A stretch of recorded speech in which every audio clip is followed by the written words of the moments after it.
வணக்கம் மக்களே. நம்ம கார்த்திக் கதையில் நவம்பர் 24 எபிசோடுக்கான ஒரு சூப்பரான மாசான ப்ரோமோ ரிலீஸ் பண்ணியிருக்காங்க. இந்த ப்ரோமோ பற்றின ரிவ்யூ தாங்க இந்த வீடியோவில் இப்போ நம்ம பார்க்க போகிறோம். ஸோ மறக்காமல் இந்த வீடியோவுக்கு லைக் பண்ணிக்கோங்க. நம்ம சேனலை சப்ஸ்கிரைப் பண்ணிவிட்டு பக்கத்தில் உள்ள பெல் ஐகானையும் கிளிக் பண்ணி ஆல்னு செட் பண்ணிக்கோங்க. அப்போ தாங்க அடுத்த வீடியோ போடும் பொழுது உங்களுக்கு நோட்டிஃபிகேஷன் வரும், பார்க்கலாம். ஸோ என்ன நடக்குது அப்படின்னு பார்த்துக்கிட்டிங்கன்னா, நம்ம பேத்திங்க எல்லாருமே கோவிலுக்கு வந்ததை பார்த்துட்டு பாட்டிக்கு ரொம்பவே சந்தோஷம். எப்படியோ என் மருமக வந்துட்டா, எனக்கு இது போதும் அப்படின்னு பாட்டி ரொம்பவே சந்தோஷப்படுறாங்க.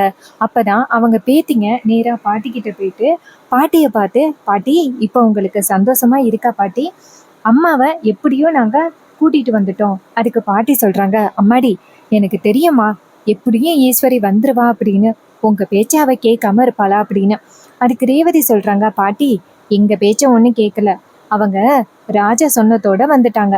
இதை கேட்டதும் பாட்டி சொல்றாங்க, அப்படியாம்மா, சரி, எனக்கு ஈஸ்வரி வந்த வரைக்கும் ரொம்ப சந்தோஷம். சரி, நம்ம எல்லாருமே சேர்ந்து முளைப்பாரி எடுக்க போகலாம், வரியா? இதை கேட்டதும் ரேவதியும் சரிங்க பாட்டி அப்படின்னு சொல்ல, எல்லாரும் சேர்ந்து முளைப்பாரி எடுக்க போற இடத்துக்கு போறாங்க. அங்க போனதும் பாட்டியை நேரா ரேவதியை பார்த்துட்டு, ஏன் ரேவதி முகம் சரியில்லை? அப்ப ஹீரோயின் சொல்றாங்க, இல்ல பாட்டி, போன வாட்டி இப்படி முளைப்பாரி எடுக்கும் பொழுதுதான் முளைப்பாரி கீழே விழுந்துருச்சு. அப்போ ரொம்ப பெரிய பிரச்சனை நடந்துச்சு, உங்களுக்கு தெரியுமா? அத்தை இறந்துட்டாங்க. அதனால எனக்கு பயமா இருக்கு பாட்டி. பாட்டி சொல்றாங்க, அம்மாடி என் பேரன் இருக்காமா, எந்த பிரச்சனையும் இல்லாம அவன் பார்த்துப்பான், நீ கவலைப்படாம இந்த முளைப்பாரியை தூக்கு அப்படின்னு சொன்னதோட ரேவதியும் சரிங்க பாட்டி அப்படின்னு சொல்லிட்டு அந்த முளைப்பாரியை தூக்குறாங்க. நல்லபடியா முளைப்பாரியை தலையில தூக்கிட்டாங்க. எல்லாருமே சேர்ந்து முளைப்பாரியை தூக்கிக்கிட்டு நடக்க ஆரம்பிக்கிறாங்க. பாட்டி கையெடுத்து கும்பிட்டு, ஐயா எப்படியாவது இந்த கும்பாபிஷேகம் நல்லபடியா நடக்கணும் அப்படின்னு நடந்துக்கிட்டு போறாங்க. இன்னொரு பக்கம் அந்த காளியம்மா இருக்காங்கல்ல, அவங்க அந்த முத்துவை கூப்பிடுறாங்க. முத்து வந்துட்டு ஒரு பெரிய மாலையில ஒன்றை வச்சு கொண்டுட்டு வராரு. கொண்டுட்டு வந்துட்டு நேரா அந்த காளியம்மா கிட்ட, இங்க பாரு காளியம்மா, நீ சொன்ன மாதிரியே இதுல வச்சாச்சு அப்படின்னு. இதை கேட்டதும் காளியம்மா சொல்றாங்க, சரி, இதுல இருக்கிறது யாருக்கும் தெரியாதுல்ல. அதுக்கு அவர் வில்லன் சொல்றாரு, அதெல்லாம் யாருக்குமே தெரியாது. அப்ப காளியம்மா சொல்றாங்க, இங்க பாரு, இந்த மாலையில 9 மணிக்கு, அந்த பேக்ல ஒரு 10 மணிக்கு கரெக்டா பண்ணி வச்சிருங்க. இது கேட்டதும் முத்து சொல்றாரு, அதெல்லாம் சரியா பண்ணியாச்சு, நீ கவலைப்படாத அப்படின்னு சொல்லிட்டு பிளான் பண்றாங்க. அப்புறம் காளியம்மா சொல்றாங்க, இந்த வாட்டி நம்ம பிளான்லேருந்து யாராலையும் தப்பிக்க முடியாது அப்படின்னு. அதுக்கு முன்னாடி எப்படியாவது அந்த ஹீரோ பயலை அந்த இடத்துல இருந்து வெளியில கொண்டுட்டு வரணும். அதுக்கு நம்ம ஏதாவது பிளான் பண்ணணும் அப்படின்னு காளியம்மா யோசிக்கிறாங்க.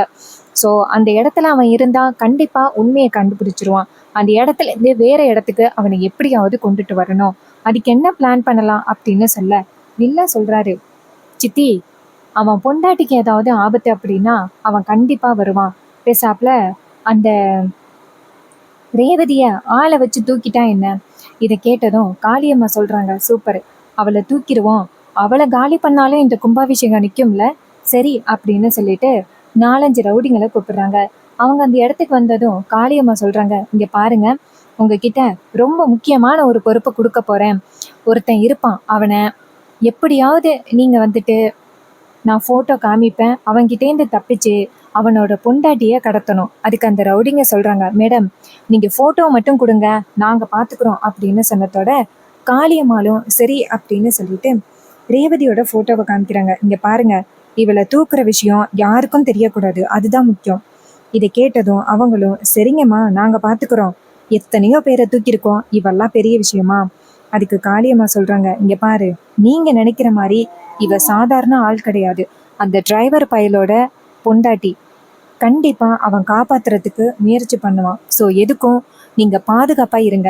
இதை கேட்டதும் அவங்களும் சரி அப்படின்னு சொல்லிட்டு அந்த இடத்துல இருந்து போறாங்க. இன்னொரு பக்கம் நம்ம ஹீரோயின் நேரா கோவில்ல அந்த முளைப்பாரி எல்லாம் கொண்டு போய் வைக்கிறாங்க. வச்சுட்டு ரொம்ப சந்தோஷமா சாமி கும்பிட்டுக்கிட்டு இருக்காங்க.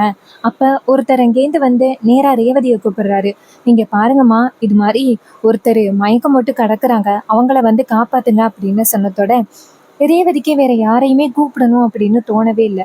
உடனே ரேவதி, நான் வரேன் அப்படின்னு சொல்லிட்டு அந்த இடத்துல இருந்து போறாங்க. அப்போ ஒரு 4 பக்கட்டும் நிறைய பேர் இருக்காங்க. அப்போ அங்கே போனதோட ரேவதியை டக்குன்னு அந்த ரவுடிங்க மயக்க மருந்து அடித்து தூக்கிடுறாங்க. இதை பார்த்ததும் ரேவதிக்கு மயக்கம் வந்துடுது. ரேவதியை அந்த இடத்துலேருந்து தூக்கிட்டு போயிடுறாங்க. இன்னொரு பக்கம் பாட்டி வந்து நேராக சுவாதி கிட்ட, சுவாதி எங்கே சுவாதி உன் அக்கா அப்படின்னு சொல்ல, சுவாதி சொல்கிறாங்க, இங்கே தான் நின்றுக்கிட்டு இருந்தா, எங்கே போனான்னு தெரியலையே பாட்டி.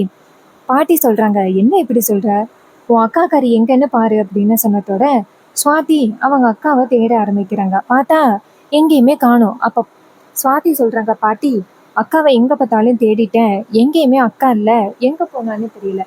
இதை கேட்டதும் பாட்டி சொல்கிறாங்க, அவள் எங்கே போயிருக்க போறா, இங்கே தான் இருப்பா, தேடு அப்படின்னு. சுவாதி சொல்கிறாங்க, பாட்டி நான் எங்கே பார்த்தாலும் தேடிட்டு தான் பாட்டி வந்து சொல்கிறேன், அவள் எங்கே போனான்னு தெரியல பாட்டி. இதை கேட்டதும் பாட்டிக்கு ரொம்பவே ஷாக்கு. ஐயோ, ஏற்கனவே இங்கே நிறைய பிரச்சனை நடந்துக்கிட்டு இருக்கு, ஏதாவது ஆபத்தாக இருக்குமோ. அப்போ சுவாதி சொல்கிறாங்க, பாட்டி நான் அம்மா கிட்ட உடனே போய் சொல்கிறேன். பாட்டி சொல்கிறாங்க, இங்கே பாரு, உன் அம்மா கிட்ட போய் சொல்லிடாத, அதுவே பெரிய பிரச்சனையாகிரும் இரு அப்படின்னு. இன்னொரு பக்கம் ஹீரோயினை கொண்டு போய் ஒரு இடத்துல கட்டி போட்டு வச்சுருக்காங்க. அப்போ ஹீரோயின் சொல்கிறாங்க, யாருடா நீங்களாம், எதுக்குடா என்னை பிடிச்சிட்டு வந்தீங்க அப்படின்னு. அதுக்கு அவங்க சொல்கிறாங்க, இங்கே பாரு, கோவில் கும்பாபிஷேகம் நடக்கணும் அப்படின்னா, நடக்கக்கூடாது அப்படின்னா, உன் வீட்டில் உள்ளவங்க ஒருத்தவங்க காலி ஆகிட்டா இந்த கோவில் கும்பாபிஷேகம் நின்று போயிரும் அப்படின்னு கேள்விப்பட்டோம். அதான் ஒருத்தரை காலி பண்ணுறதுக்காக வந்திருக்கோம். இதை கேட்டதும் ஹீரோயின் சொல்கிறாங்க, இங்கே பாருங்க, மரியாதையாக விடுங்க, கோவில் கும்பாபிஷேகத்தை நடத்தணும் அப்படின்னு பாட்டி அவ்வளோ ஆசையோடு இருக்காங்க. தயவு செஞ்சு எங்களோட கனவை வந்து இப்படி செதைச்சிடாதீங்க, சொல்கிறது கேளுங்க அப்படின்னு சொல்ல, அதுக்கு அவனுங்க சொல்கிறாங்க, இங்கே பாரு, இந்த கும்பாபிஷேகம் நடக்கக்கூடாது, அதுதான் எங்களுக்கு வந்துட்டு ஒரு செய்தி வந்திருக்கு, உன்னை காலி பண்ணணும் அப்படின்னு. இன்னொரு பக்கம் ரேவதி வந்து கெஞ்சுறாங்க, என்னை விட்டுருங்க அப்படின்னு. இன்னொரு பக்கம் நம்ம ஹீரோ என்ன பண்ணுறாருன்னா, பாட்டிக்கிட்ட என்னாச்சு பாட்டி அப்படின்னு சொல்ல, பாட்டி சொல்கிறாங்க, ஐயா ரொம்ப நேரமாக ரேவதியை காணும் அப்படின்னு. இதை கேட்டதும் ஹீரோ ஷாக் ஆகுறாரு. அப்போது அந்த காளியம்மா நேராக ஹீரோவுக்கு ஃபோன் பண்ணுறாங்க. ஹீரோ ஃபோன் அட்டன் பண்ணதோட காளியம்மா சொல்கிறாங்க, என்னப்பா யாரையும் தேடுற மாதிரி இருக்கு அப்படின்னு. அப்போ ஹீரோ சொல்கிறாரு, இங்கே பாரு, ரேவதிக்கு ஏதாவது ஆபத்து வந்துச்சுன்னா கண்டிப்பாக உன்னை சும்மா விட மாட்டேன் அப்படின்னு. அதுக்கு காளியம்மா சொல்கிறாங்க, சரி அதை விடு, ஆனால் உன் கோவிலில் கும்பாபிஷேகம் நிற்க போகிற மாதிரி ஒரு விஷயத்த நான் ஏற்பாடு பண்ணி வச்சுருக்கேன். இன்னும் கொஞ்ச நேரத்தில் அது வேலையை காட்ட போகுது. இப்போ நீ எப்படி கும்பாபிஷேகத்தை காப்பாற்ற போகிற அப்படின்னு சொன்னதோட நம்ம ஹீரோவுக்கு ரொம்ப அதிர்ச்சி. காளியம்மா சொல்கிறாங்க, உன் பொண்டாட்டியை காப்பாற்றுவியா இல்லை கோவிலை காப்பாற்றுவியா அப்படின்னு சொல்லிட்டு காளியம்மா ஃபோனை கட் பண்ணுறாங்க. அப்போ ஹீரோவுக்கு பேரதிர்ச்சி. கண்டிப்பாக ரேவதிக்கு ஏதோ ஆபத்து இருக்குது அப்படின்னு பயப்படுறாரு. இன்னொரு பக்கம் நம்ம ரேவதி இருக்காங்கல்ல, அவங்கள அந்த ரவுடிங்க சொல்கிறாங்க, இங்கே பாரு, நீ உன்னை காலி பண்ணிட்டா இந்த கும்பாபிஷேகம் நின்று போயிரும்ல அப்படின்ட்டு நம்ம ஹீரோயினை தாக்குறதுக்காக முயற்சி பண்ண, அப்போ அந்த இடத்துக்கு நம்ம கௌசல்யா வராங்க. அவங்க ஒரு அதிகாரி. டக்குன்னு அந்த இடத்துல என்ட்ரி கொடுத்ததோட அவனுங்க இதையெல்லாம் பார்த்துட்டு ரொம்ப அதிர்ச்சியாக இருக்காங்க. யாரு நீங்க அப்படின்னு சொல்லிட்டு. அப்போ கௌசல்யா சொல்கிறாங்க, இங்கே பாரு, மரியாதையாக அந்த பொண்ணை என்கிட்ட ஒப்படைச்சிட்டு இந்த இடத்துலேருந்து போயிருங்க, அதான் நல்லது.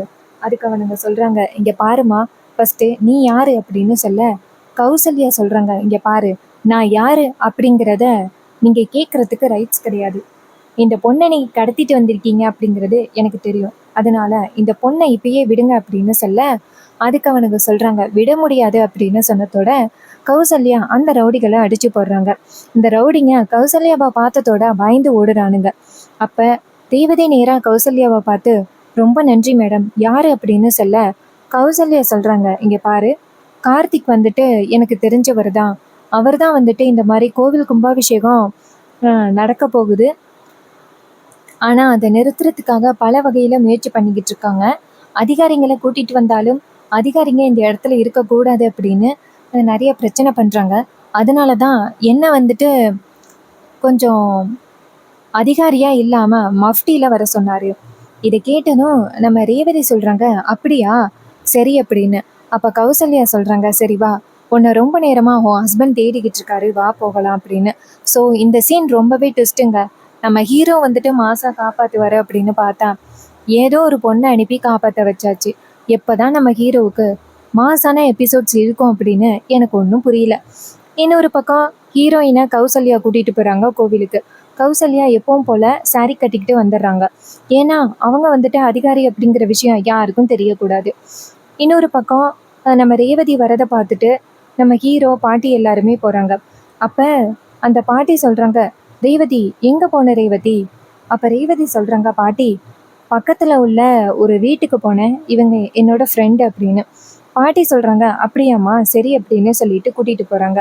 அப்ப கௌசல்யா நேரா ஹீரோவை பார்த்து வணக்கம் சார் அப்படின்னு சொல்ல, அப்ப ஹீரோ சொல்றாரு, வணக்கம் மேடம், ரொம்ப தேங்க்ஸ் ரேவதியை பாதுகாப்பா கூட்டிட்டு வந்ததுக்கு. அதுக்கு அவங்க சொல்றாங்க, இங்க பாருங்க சார், இந்த கும்பாபிஷேகத்தை நிப்பாட்டுறதுக்கு பல வகையில முயற்சி நடந்துகிட்டு இருக்கு அப்படிங்கிறத நான் வந்ததோடையே புரிஞ்சுக்கிட்டேன். சார் நீங்க கவலைப்படாதீங்க, இந்த கும்பாபிஷேகத்தை நல்லபடியா நடத்தி முடிச்சுட்டு எந்தவித பிரச்சனையும் இல்லாம நான் நடத்தி முடிச்சுட்டு போறேன். இதை கேட்டதும் ஹீரோவும் ரொம்ப தேங்க்ஸ் மேடம் அப்படின்னு சொல்ல, கௌசல்யா சொல்றாங்க, சரிங்க சார் நான் போறேன் அப்படின்னு சொல்லிட்டு அவர் அந்த இடத்துல இருந்து போறாரு. அவர் போனதும் கௌசல்யா நினைக்கிறாங்க, இந்த கும்பாபிஷேகத்தை நிப்பாட்டுறதுக்கு பல வகையில முயற்சி நடந்துகிட்டு இருக்கு அப்படின்ட்டு நம்ம கௌசல்யா அந்த கும்பாபிஷேகத்தை சுத்தி பாக்குறாங்க. இன்னொரு பக்கம் அந்த ரவுடிங்க நேரா காளியம்மாளுக்கு ஃபோன் பண்றாங்க. காளியம்மா ஃபோன் அட்டன் பண்ணி, என்ன ஆச்சு, அந்த ரேவதியோட கதையை முடிச்சிட்டீங்களா அப்படின்னு கேட்க, அந்த ரவுடிங்க சொல்றாங்க, இங்க பாருங்க மேடம், இங்க வந்துட்டா அதுக்குள்ளயும் ஒரு கௌசல்யா அப்படிங்கிற ஒரு பொண்ணு வந்துட்டா, அவ அதிகாரின்னு நினைக்கிறேன், எங்களை எல்லாம் சமயா வெளுத்து கட்டி இந்த இடத்தை விட்டு துரத்தி அடிச்சுட்டா, அந்த பொண்ணை காப்பாத்தி கூட்டிட்டு போயிட்டா. எங்களுக்கு என்னமோ அந்த டிரைவர் பையன் தான் இந்த பொண்ணை அப்பாயின்மெண்ட் பண்ணிருப்பாங்க அப்படின்னு தோணுது. இதை கேட்டதும் காளியம்மா ரொம்ப அதிர்ச்சி ஆகுறாங்க. எப்படியாவது இந்த கும்பாபிஷேகத்தை நிப்பாட்டலாம் அப்படின்னு பார்த்துட்டு அந்த ஹீரோயினை கடத்தினா இப்படி ஆகிருச்சு அப்படின்னு ரொம்ப அதிர்ச்சி ஆகுது காளியம்மாளுக்கு. அப்போ முத்து சிவனாண்டி அந்த இடத்துக்கு வந்துட்டு என்னாச்சு அப்படின்னு கேக்குறாங்க. அதுக்கு காளியம்மா சொல்றாங்க, இங்க பாரு, இந்த பிளானும் சொதப்பிருச்சு. நம்மளோட அடுத்த பிளான் என்னன்னா அந்த கோவிலுக்குள்ள வச்சிருக்கிற பொருள் தான். அந்த பொருள் மட்டும் சரியான நேரத்துல அது வேலையை காட்டிடுச்சு அப்படின்னா அதுக்கப்புறம் நம்மளுக்கு எந்தவித பிரச்சனையும் இல்லை. இதை கேட்டதும் முத்து சொல்றாரு, இங்க பாரு காளியம்மா, அங்க வச்சது யாருக்குமே தெரியாது. சோ கண்டிப்பா யாருமே கண்டுபிடிக்கிறதுக்கு வாய்ப்பே இல்லை. இன்னும் கொஞ்ச நேரத்துல அந்த கும்பாபிஷேகத்துல நம்ம எதிரிங்க எல்லாருமே காலியாக போறாங்க. நீ கவலைப்படாத காளியம்மா. இதை கேட்டதும் காளியம்மாலும் சரி வெயிட் பண்ணி பாப்போம் என்ன நடக்குது அப்படின்னு சொல்றாங்க. இன்னொரு பக்கம் நம்ம ஹீரோ என்ன பண்றாருன்னா நேரா அந்த கௌசல்யாவை போய் பாக்குறாங்க. கௌசல்யா கேக்குறாங்க, இங்க பாருங்க சார், நீங்க கவலைப்படாதீங்க, இந்த கும்பாபிஷேகத்துல நிறையவே குழப்பங்கள் நடக்குது அப்படிங்கிறத நான் வந்ததோட புரிஞ்சுக்கிட்டேன். நீங்க கவலைப்படாதீங்க, எந்தவித ஆபத்தும் இருக்காது. அப்ப ஹீரோ சொல்றாரு சரி அப்படின்ட்டு. அப்ப கௌசல்யா சொல்றாங்க, இங்க பாருங்க சார், இது மாதிரி அதிகாரிங்களை வர சொன்னா பிரச்சனை ஆகும் அப்படின்னு நினைச்சுதான் நீங்க என்ன அனுப்பியிருக்கீங்க அப்படின்னு எனக்கு நல்லா புரியுது சார். சோ என் மேல நம்பிக்கை வைங்க. இது கேட்டதும் ஹீரோ சொல்றாரு, இல்ல மேடம், எதிரிகள் ரொம்பவே ஸ்ட்ராங் ஆனவங்க.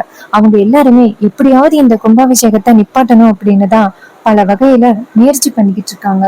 சோ அவங்க கிட்ட இருந்து எல்லாமே எப்படியாவது இந்த கும்பாபிஷேகத்தை நல்லபடியா நடத்தணும், அது மட்டும்தான் எனக்கு இப்ப நோக்கமா இருக்கு. அதுக்கு அவங்க சொல்றாங்க, இங்க பாருங்க சார், நீங்க கவலைப்படாதீங்க சார், கும்பாபிஷேகத்தை நம்ம சிறப்பா நடத்திடலாம், தைரியமா இருங்க அப்படின்னு சொன்னதோட ஹீரோவும் சரி அப்படின்னு சொல்றாரு. இன்னொரு பக்கம் நம்ம அந்த வில்லி இருக்காங்கல்ல, அவங்க என்னடா இது, இந்த கும்பாபிஷேகம் நிக்கிறதுக்காக அத்தை ஏதோ பிளான் பண்றேன் அப்படின்னு சொன்னாங்க, ஆனா எந்த பிளானும் இங்க நடக்கிற மாதிரி தெரியலையே அப்படின்னு அந்த வில்லிக்கு குழப்பம். அப்ப ஈஸ்வரி நேரா சந்திரா கிட்ட, என்ன ரொம்ப கடுமையா யோசனை பண்ணிக்கிட்டு இருக்க? அதுக்கு சந்திரா சொல்றாங்க, இல்லக்கா, இந்த கோவில் கும்பாபிஷேகத்துக்கு நீ வரவே மாட்டேன் அப்படின்னு சொன்ன, ஆனா கடைசியில இந்த கும்பாபிஷேகத்துக்கு வந்துட்டியா? அதான்க்கா, உன்னை எந்த வகையில சேர்த்துக்கிறது அப்படின்னு எனக்கு ஒன்னும் புரியல. அம்மாவோட இறப்புக்கு காரணமான இந்த ஊருக்கே நீ திரும்பி வரியே, ஒருவேளை அந்த பரமேஸ்வரிய சீக்கிரம் மன்னிச்சு உன் மாமியாரா ஏத்துப்பியோ அப்படின்னு தோணுது. அதுக்கு ஈஸ்வரி சொல்றாங்க, இங்க பாரு, அது எத்தனை வருஷம் ஆனாலும் அவளை மட்டும் நான் என்னைக்குமே மன்னிக்க மாட்டேன்.